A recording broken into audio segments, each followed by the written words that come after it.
Hello po mga kaibigan, welcome po kayo sa YouTube channel ko. Magbabahagi po ako sa inyo ng kapangyarihang bertudis ng mutya ng tambis o makupa. Ang mutya na ito ay nakuha ko po sa loob ng bunga ng makupa o tambis. May kapangyarihang bertudis po ang mutya na ito na proteksyon laban sa mga sakit at makatulong din ito sa babaeng nagbubuntis na maging malusog ang kanyang sanggol sa loob ng kanyang sinapupunan. Makatulong din ang mutya na ito sa pagpagaling ng mga sakit na ating nararamdaman sa ating sarili. Basta ibabad po ito sa tubig at gawing inumin ang tubig na binabaran sa araw-araw. Makatulong din ang mutya na ito sa ating bituka na madaling matunaw ang matitigas na pagkain na kinakain po natin. Makatulong din ang mutya na ito sa ating buto na magiging matibay at makatulong din sa sakit na diabetes na magiging normal. Makatulong din ang mutya na ito sa paglinis ng ating atay at kidney. Basta ibabad lang ito sa tubig at gawing inumin sa araw-araw. Ang mutya na ito ay protection din laban sa sakit na kanser katulad ng breast cancer at prostate cancer. Makatulong din ang mutya na ito para magiging malusog ang ating puso dahil sa kanya tinataglay na kapangyarihang bertudis. Ang mutya na ito ay nagkokontrol din ng ating kolesterol sa ating katawan. May kapangyarihang bertudis din ang mutya na ito na maswerte sa buhay at pamumuhay. Maswerte din ito sa pagninegosyo at sa pag-apply ng trabaho.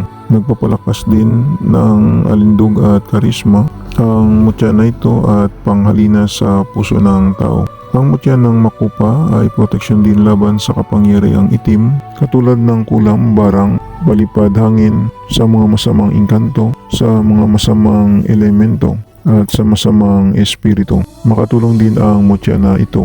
Kapag mayroon kayo nito, ibabad po ninyo ito sa tubig at gawin inumin ang tubig sa araw-araw. Pwede din ito ibabad sa langis ng niyog at gawing pangaplas sa ating katawan. Pwede din ito ilagay sa pulang pouch o di kaya balutin ng pulang tela at gawing kalmin na palaging suot sa katawan.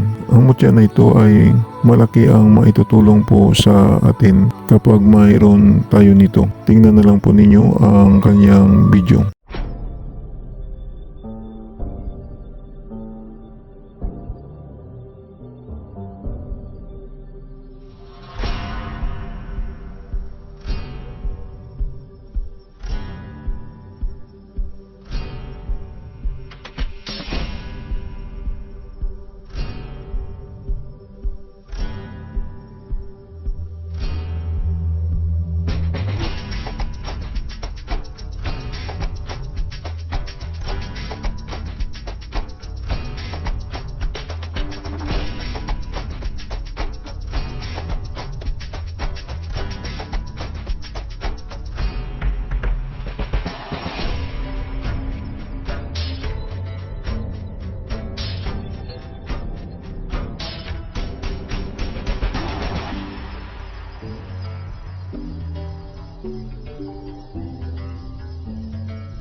Yan po ang aking mutya ng tambis na nakuha ko po sa loob ng tambis sa tulong po ng aking mga kaibigan na mga duwende putian. Sa mga viewers at subscriber ng Milagro de Santo Cristo, maraming salamat po sa inyong panunood at maraming salamat din po sa pag-follow po ninyo sa aking shop sa Shopee at sa aking Facebook page ng Milagro de Santo Cristo. At mag-subscribe naman po kayo sa YouTube channel ko.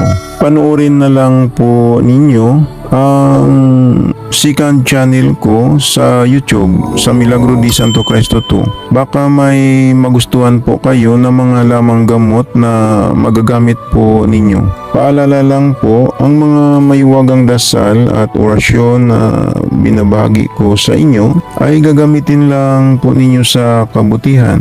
Gumagana na Ito hindi na kailangan ng 49 days na dasal. Ang kailangan lang magdasal kayo sa Panginoong Hesus sa gabi bago matulog at pagkagising ninyo sa umaga magdasal din kayo. Mananalig lang sa Panginoong Hesus para lalong lalakas ang mga pagsambit sa mga maiwagang orasyon na gagamitin po ninyo. Yan lang po, maraming salamat at God bless sa inyong lahat.